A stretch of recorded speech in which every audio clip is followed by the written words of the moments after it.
Hi, I'm Dr. Nezhan Faraj from Kuwait. I'm in Los Angeles working with Dr. Ernst von Schwarz. This is Medical News Minute. Today is September 23rd, 2021. Fortunately for all of us, the COVID numbers keep decreasing.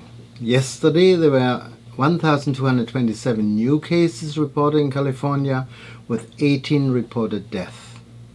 In the United States, there were 130,000 new cases reported, with a little more than 2,300 death cases yesterday.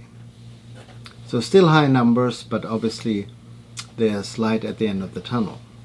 The FDA advisory panel has now approved a COVID-19 booster shot using the Pfizer-BioNTech mRNA vaccine, but only for people considered at high risk, which are in particular those with underlying medical conditions at high risk of severe COVID disease, or those living in environments such as prisons or skilled nursing facilities with higher risk of exposure, as well as healthcare workers.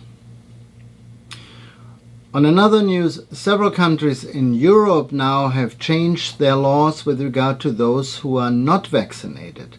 In Germany, for example, if you're not vaccinated, but if you have to quarantine because of exposure to COVID-19, you're not getting paid anymore.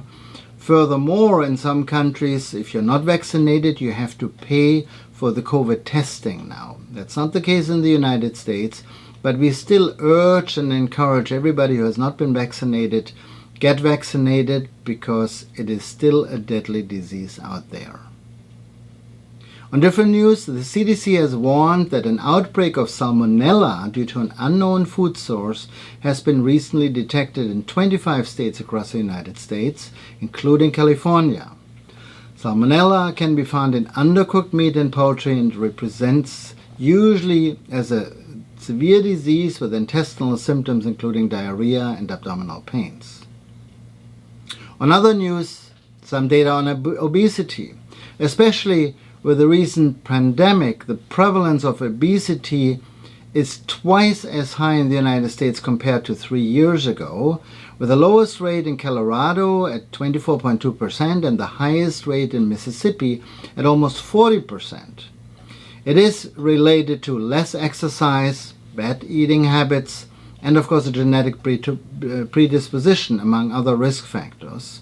And this is very concerning, not only because obese people have worse outcome if they contract COVID-19, but obesity is considered a risk factor for the development of cardiovascular disease, heart failure, stroke, and death. More to come.